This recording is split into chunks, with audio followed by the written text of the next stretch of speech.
Hello.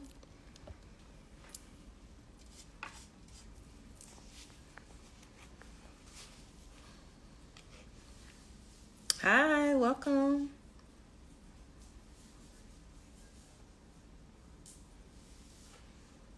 Hello, welcome to my live.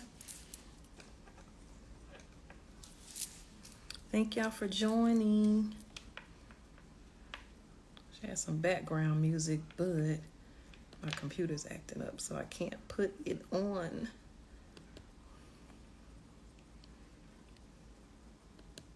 Good evening.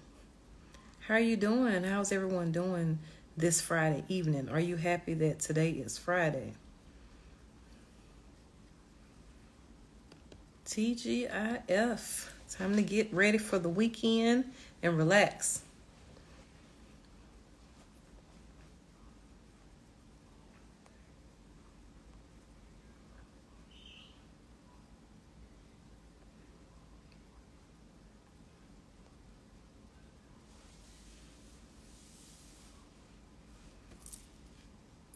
Good evening. Just waiting a few more minutes before I start. So I wanted to come in and just talk about heartbreak for a little bit today because we have been getting a lot of people in therapy these past 2 weeks and talking to some of my other colleagues just across the board. They've been getting people too that have been experiencing heartbreak. And a lot of people don't know how to deal with that. So I wanted to jump in and just kind of highlight some things and talk about that and share some tips.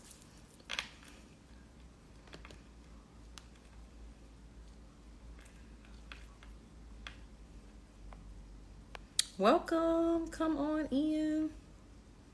Let's discuss. Have any of you ever experienced heartbreak? Most people have.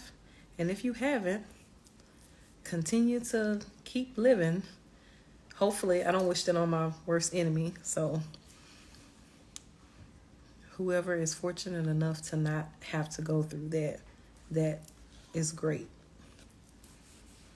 But for those who have, I just want to offer some tips and some things to look out for. Just initially. March Madness heartbreak. Oh, okay. Yes, many years ago. Yes, I have too, many years ago.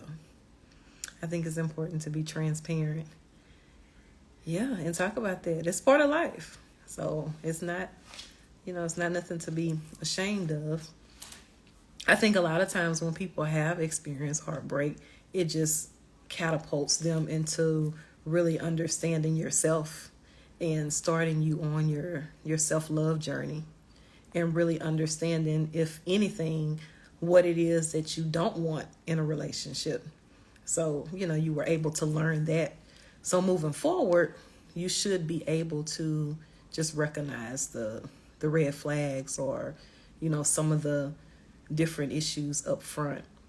So you won't repeat the same thing again and end up another time with your heart broken. And sometimes it happens. Sometimes people end up with their heart broken over and over again because maybe they didn't learn the lessons the first couple of times.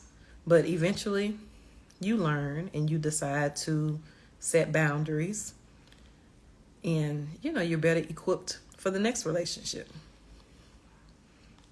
Absolutely. When you know better, you do better. Thank you. Welcome, Group Home app. Yes.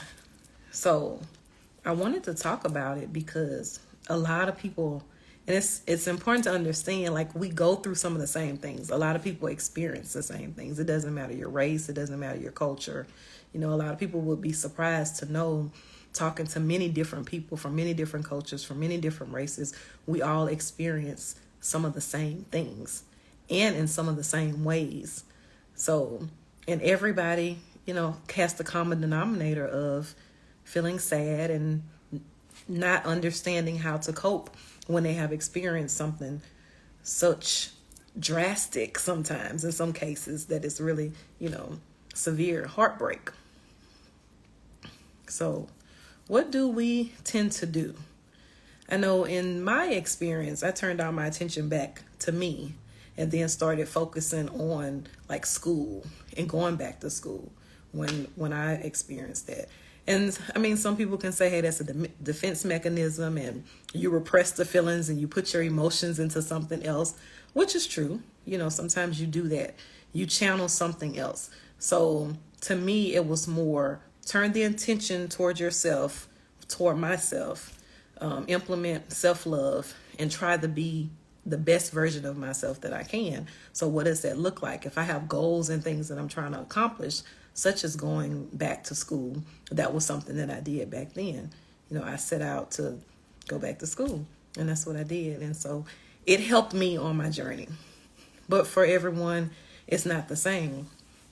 You know, some people struggle with that. And I always say, I think a good place to start, what also helped, is journaling.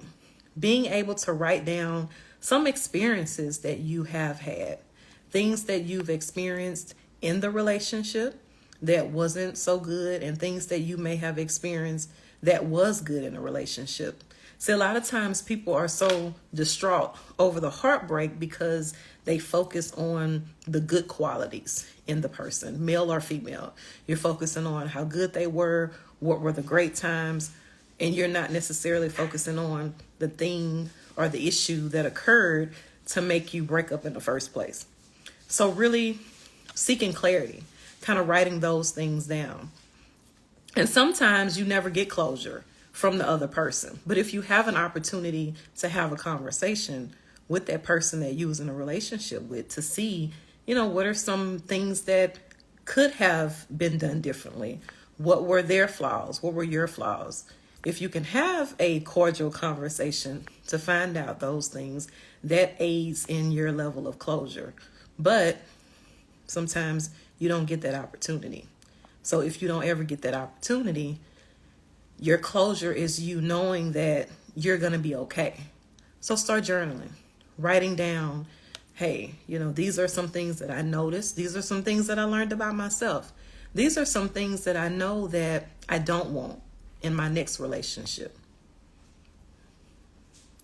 Heartbreak is a soft skill that is caught. The way you handle heartbreak or even disappointment is sometimes adopted by your kids also. Yes, sometimes your kids can be a source of heartbreak for you, not necessarily a relationship with a romantic partner. So some people, it just depends, experience it, or it can be heartbreak from a relationship with a loved one, with a parent, your mom, your dad, that, you know, you don't talk to anymore. You know, we have a lot of those cases as well where people are cutting off family members because they're toxic. So if you experience, you know, something like that, that can be devastating and that can be a heartbreak. So anything that evokes a emotion that's really bad for you. Some heartbreaks can be traumatic.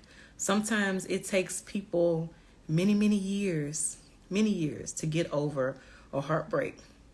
Now, I know I've had several clients that have expressed, you know, situations that they've been in. And like I said, being transparent as well as myself. And I know for a woman, I can't speak for a man. I can only go by what men have told me in counseling and individual therapy with them. But I think it's different with women.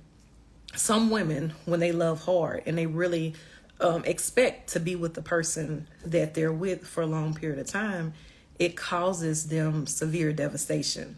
It feels like a piece of their heart is completely ripped out and they can't breathe.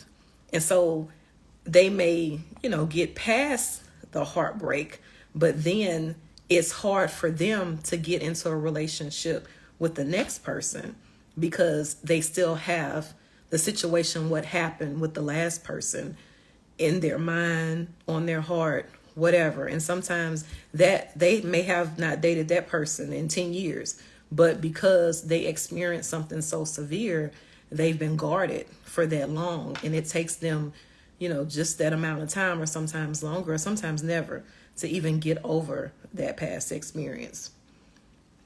So if you're a person that has dealt with, you know, a partner that has cheated and you are the type that you don't do that that's something that, against your morals, and that you've never cheated in a relationship, that may be something severely devastating for you to deal with, the fact that your partner has done it. And let's say we have cases where people stay in those relationships. You give the person another chance, and then you give them another chance, but the pattern of behavior doesn't change.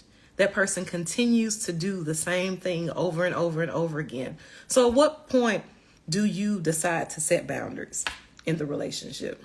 When do you decide if you're going to leave the relationship, or if you're going to stay, and then you're going to really implement significant boundaries to where it doesn't happen again? But there has to be a consequence for the person who has wronged you. If there's no consequence, there's no change behavior. And so I tell couples that all the time: what is the consequence for this? If you don't give any consequences, you're telling that other person that it's okay for them to treat you like this. You are allowing it.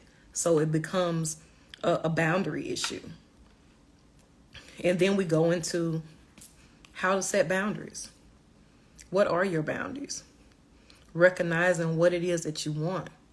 Because continuing to go through this situation doesn't end well for you. Sometimes people start to develop high blood pressure, start to develop other sicknesses and illnesses, stress, overwhelm, anxiety, fear, worry, because of heartbreak. It can really be detrimental to your health, not only your mental health, but also your physical health. So what are some things that you can do? Number one, being open and honest and communicating your feelings. Talking to your partner, talking to whoever that you feel has wronged you, if you have an opportunity to do that, and really letting them know that this is how you feel. But also implementing boundaries with those people, with that person, and letting them know this is something that I don't like and that I'm not going to tolerate. There has to be a consequence for changed behavior. In order for the behavior to be changed, there has to be a consequence. So if you don't implement a consequence, you are allowing this behavior to continue, and you're signaling to the person that it's okay. I'm okay with this. So in the comments, anybody who has experienced heartbreak? I know we had a few that chimed in and said they have years ago. Anyone else that's just joining? That's what we're talking about. We're talking about how hard it is for a man, how hard it is for a woman who may have experienced these things. And each person responds to it differently. They may act out, they may turn to substance use, they may do something positive, like pursue a career, go back to school, do something for themselves. What's your coping skill? What is it that you do? But the most important thing is to develop a level of self-love, some type of skills to where you're turning that attention inward towards you. So everything that you have put into the relationship with the other person, you're now putting that into you.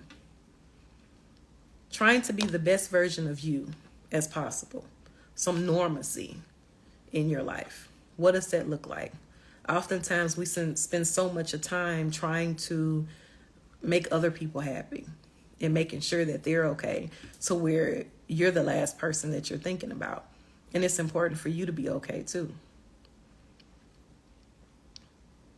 Thank you. Counseling, caring, therapy. Thank you. I work with couples, so this is good advice about boundaries. Yes, I work with couples. I have been getting an increase in couples lately, and it has been a whirlwind, to say the least, with just some of the things that come up in relationships, and with people that have been together for 10, 15, 20 years. And these issues are prevalent. So what do you do when you've been in a relationship and you're depending on each other to survive? Either one spouse takes care of the complete household, one spouse may not be working, and the other person is, in total control, and these things happen. Sometimes people feel like they are completely obligated to stay in those relationships because they don't know what to do or how to function without being with that person because they've been with that person for so long. So what do you do in that instance? You have to start making some tough decisions. Do you now start saving money to plan your exit because this is something that's truly bothering you and you can't continue to live like this? Or seeking couples counseling, that's another thing. But sometimes when you seek counseling, it may not go the way that you would like it to. So sometimes you learn in counseling that maybe this relationship is not for you. It doesn't always end where you reconcile and everything is great. Sometimes you learn that the pattern of behavior is never going to change. And you have to make some decisions in order to move forward so you can be okay. So everyone is different. You have to go internal to think about what it is that works for you. Because the ultimate goal in life is to be happy. So if you're not happy, what is it that you're doing? You have to decide, what does happiness look like for you? So I think that's something to really think about when dealing with couples and in relationships, and, you know, for everyone that are in relationships, just really communicating as much as possible with your other half, with your partner, so you can understand what are your likes, what are your dislikes. If this person is not meeting your needs, have a conversation with them first before you step outside of the relationship to do something different or to pursue someone else. Have a conversation. Find out what it is that's wrong. See if you can fix it. See if you can reach a compromise. What does that look like? But you won't know unless you have the conversation. A lot of people assume in relationships, because you've been with your partner for X amount of years, you assume that this person should read your mind, automatically know how you feel, or you feel like you can read their mind and you know how they feel. Don't assume anything. The rule of thumb is never assume. Always ask questions. Ask as many questions as possible. That's the only way that you're sure that you're going to get a direct answer. Because if you don't ask, you really don't know, and you're just assuming, which causes even more stress for you. So I think it's important to ask questions. Ask more and more questions. So communication is the key. Being vulnerable is another thing that I know people struggle with in relationships. Getting to know your partner enough to where you're comfortable having a conversation with that person. Just really being vulnerable.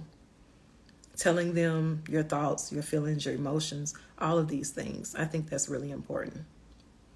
And that helps solidify the relationship because now you feel comfortable talking to each other. You're not going outside a relationship talking to other friends of the same sex or the opposite sex. You're talking to that person that you're in that relationship with first. That's important to do that. So that helps. But I can't speak enough about communicating and establishing boundaries. It's important to have boundaries in relationships. It's important to spend time with each other. It's important to make time to spend with each other. I think that helps tremendously. So what does that look like? Setting aside some time for a date night, even if you can't go out physically to a location. Plan something in your home. If you have kids, wait till the kids go to bed. Plan something to where you can watch a movie together.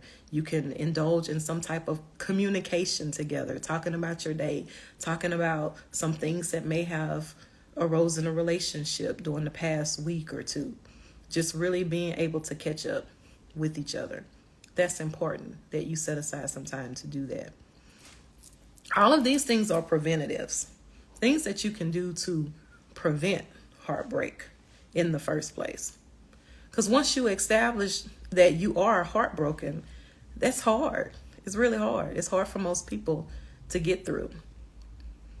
So you want to try to avoid it at all costs. And also being strong within yourself. So therefore, if you are in any situation where the relationship doesn't work out, you can walk away and you can leave still feeling good about you, because you did everything that you could to try to make the relationship work, and you reached the point to where this is just not going to work for me. And that's okay. That's okay to have that conversation with that person, to let them know, like, this is not working for me. And we can walk away. And maybe at some point you can be friends and communicate, but you understand that the romantic relationship doesn't work. So it doesn't necessarily have to end in heartbreak.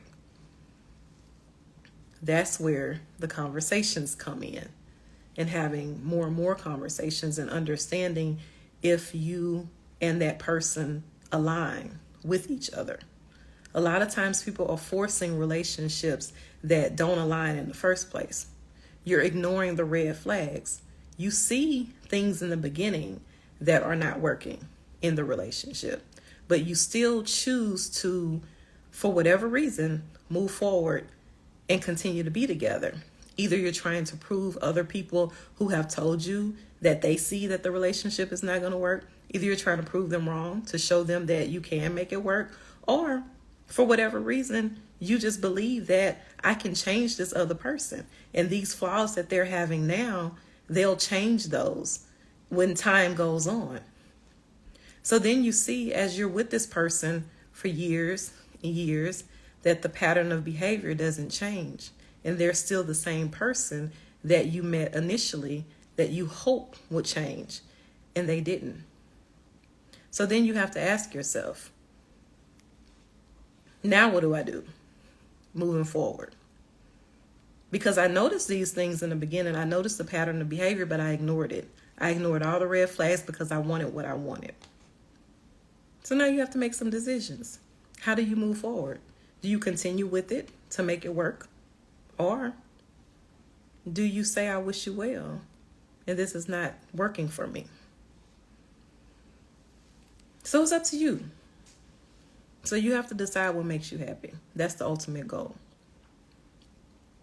So I hope I was able to provide some great tips, some advice for some couples out there struggling, as well as some couples or individuals that have experienced heartbreak. So I'm going to end it here. So join me next Friday for my live, 9 p.m. Central Standard Time. Thank you for attending.